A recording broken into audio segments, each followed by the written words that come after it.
মুহতারাম হাজিরিন, আমরা একটু বসি, একটু শান্ত হই।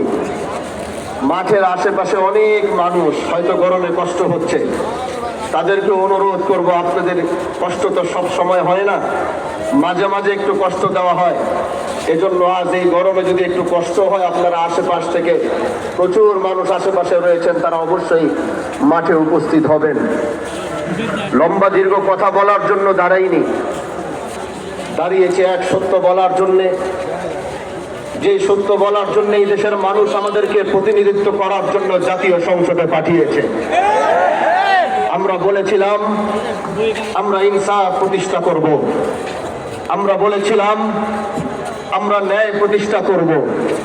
আর আমাদের এই আওয়াজগুলো, এই কথাগুলোই দেশের মানুষ, আমার এলাকার মানুষ, তারা বিশ্বাস করেছিল এবং বিশ্বাস করে সেই শিবচরের মানুষ আমাকে ভোট দিয়ে আমাদেরকে জাতীয় সংসদে পাঠিয়েছে। মহান আল্লামা মামুনুল হক দামাত বারাকাতুহুম আমার উপর আস্থা রেখেছেন। আমার উপর আস্থা রেখে তিনি আমাকে